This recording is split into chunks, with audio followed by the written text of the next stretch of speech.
Wahai rakyatku, wahai bangsaku, khususnya umat Islam, para ulama, para habaib, para kiai, bukalah mata kalian.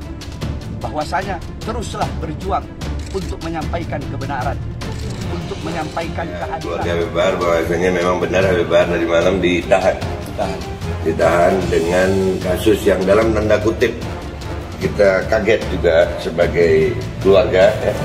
Kaget karena kita kan yang boomingnya ini masalah ujaran kebencian ceramah beliau tentang masalah kalimat Tuhan bukan orang Arab. Ya, nah kan tetapi ternyata begitu di dalam bisa berbelok nih. Ya, jadi ke masalah apa? Tanpa ada kejelasan yang sangat jelas. Iya. Makin parah dan ketahuan ada ketidakadilan ini. Nah, jadi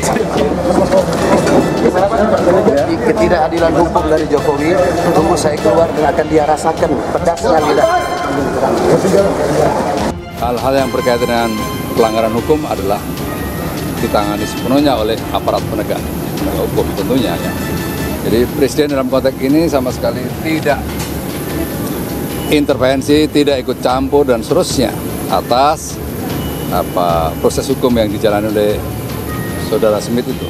Terhadap Saudara BS dan Saudara TR, penyidik melakukan satu penangkapan dan kemudian dilanjutkan dengan penahanan.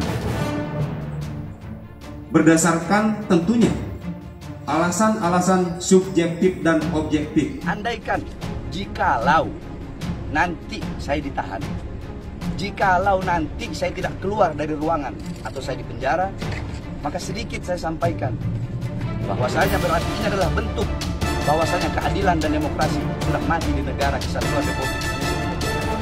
Sebab kenapa? Saya dilaporkan sifat kilat. Habib Bahar bin Smith ngamuk di penjara merasa diperlakukan tak adil, namun menolak upaya pra-peradilan. Upaya permohonan penanggulangan penahanan yang dilayangkan tim pengacara Habib Bahar bin Smith ke penyidik Polda Jabar sejak tanggal 3 Januari 2022 hingga kini belum mendapatkan jawaban. Hal tersebut membuat Habib Bahar marah karena diperlakukan tidak adil. Meski begitu, Habib Bahar enggan memperadilankan kepolisian. Hal itu diungkapkan tim pengajar Habib Bahar, Aziz Yanwar. Penahanan tersebut, kata Aziz, memang membuat HBS marah. Namun HBS menolak rencana upaya pra-peradilan yang disiapkan tim pengacara. Upaya pra-peradilan tersebut rencananya akan dilakukan menyusul penilaian tim pengacara soal tidak adanya alasan hukum pada penahanan HBS. Penyidik dari Polda Jabar dipastikan sudah menerima pengajuan surat penanggulangan penahanan yang dilayangkan oleh kuasa hukum dari Habib Bahar bin Smith. Surat yang diterima oleh penyidik terdiri dari 2 rangkap. Jadi kita sudah menerima surat yang bersangkutan melalui pengacaranya atau kuasa hukumnya siang ini. Jadi surat itu terdiri dari 2 rangkap. Pertama, surat jaminan di seseorang berinisial A, kemudian surat permohonan penanggulangan penangguhan penahanan dari tim kuasa hukumnya, kata Kabid Humas Polda Jabar Kombes Ibrahim Tompo di Mapolda Jabar Rabu 5 Januari. Nantinya menurut Ibrahim, surat yang diterima akan ditimbang oleh penyidik terlebih dahulu. Dengan begitu, belum dapat dipastikan pengajuan surat penangguhan tersebut dikabulkan ataukah tidak. Nanti kita serahkan ke penyidik untuk dilakukan pertimbangan karena melihat dari proses perkara. Ini kan membutuhkan kelengkapan penyelesaian administrasi otomatis. Juga kita berikan kesempatan pada penyidik untuk menyelesaikan seluruh rangkaian penyidikan dan juga berkas perkara ini. Itulah biasanya membutuhkan keberadaan tersangka, jelas dia.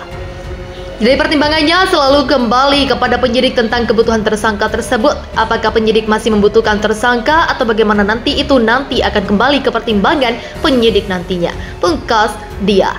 Bagaimana diketahui Habib Bahar ditahan oleh polisi di rutan Mapolda Jabar, terdapat pertimbangan yang dinilai subjektif dan objektif untuk menahan Bahar. Hal yang dinilai subjektif yakni Bahar dikhawatirkan bakal mengulangi perbuatannya, khawatir melarikan diri dan menghilangkan barang bukti.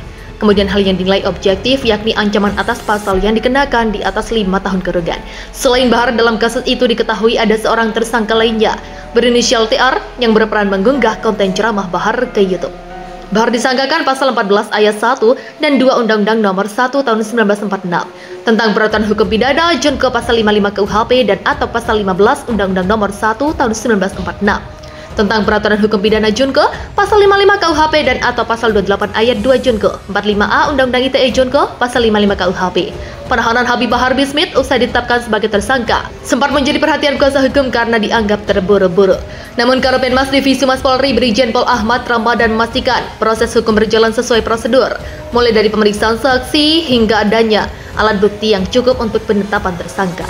Terkait keputusan menggunakan penahanan, ia mengaku dilakukan penyidik atas berbagai pertimbangan, yakni alasan objektif dan subjektif. Sebelumnya, penyidik Polda Jawa Barat resmi menetapkan Bahar bin Smith menjadi tersangka kasus dugaan ujaran kebencian. Setelah itu, Bahar juga langsung dikenakan penahanan. Kabid Humas Polda Jawa Barat Kombes Pol Ibrahim Tompo mengatakan, penetapan tersangka dilakukan usai gelar perkara. Penyidik menemukan bukti yang cukup untuk menaikkan status hukum Bahar.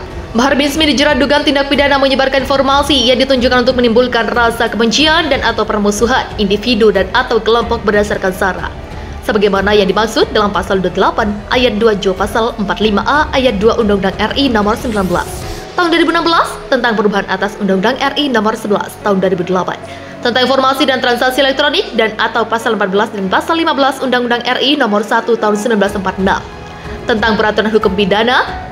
Penahanan ini juga mendapat respon dari kuasa hukum Habib Bahar bin Smith Ikhwan Tuan Kota. Ia menilai proses hukum terhadap kliennya super kikat, sebab dalam 17 hari dari pelaporan hingga pemeriksaan kliennya langsung ditahan. Menurutnya, Habib Bahar merupakan warga negara yang menghormati prosedur hukum. Hal tersebut dibuktikan dengan sikap kooperatif Habib Bahar yang langsung memenuhi panggilan pertama pihak kepolisian sebagai saksi. Ikhwan menilai berdasarkan KUHP, alasan penahanan bisa dilakukan atas kekhawatiran melarikan diri, menghilangkan barang bukti, dan mengulangi tindak pidana. Namun, bila dihubungkan dengan sikap kooperatif Habib Bahar, Ikhwan menilai alasan penahanan sama sekali tidak beralasan hukum.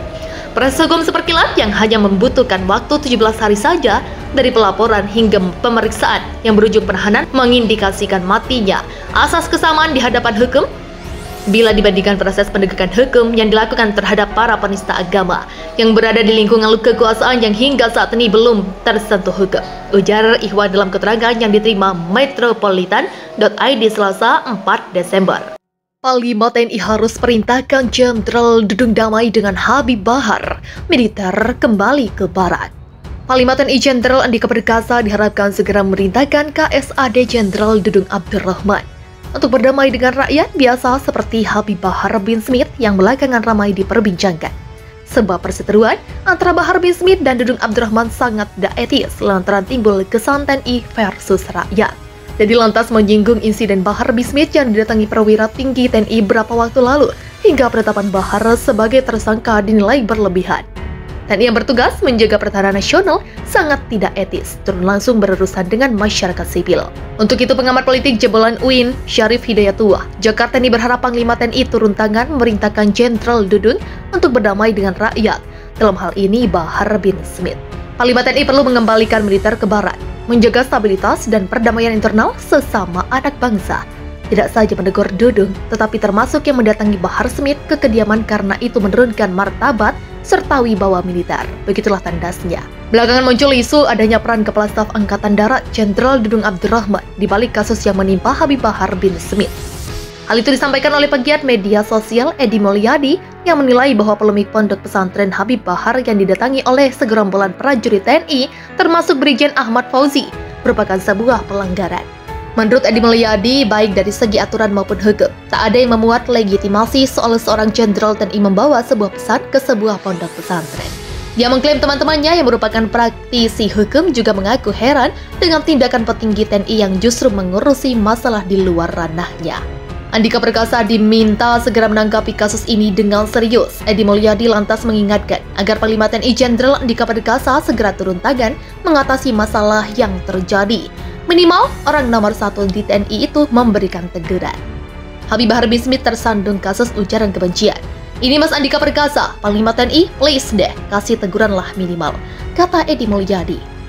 Dia pun menyindir soal isu yang beredar di masyarakat bahwa Brigjen Ahmad Fauzi diduga mendatangi pondok pesantren Habib Bahar atas perintah dari Kepala Staf Angkatan Darat Jenderal Dudung Abdurrahman. Tapi saya nggak tahu apakah si Komandan Korem Surya Kencana datang entah membawa pesan dari siapa. Tapi yang berkembang di warganet kuat dugaan dari Kepala Staf Angkatan Darat Dudung Abdurrahman. Begitulah imbuhnya.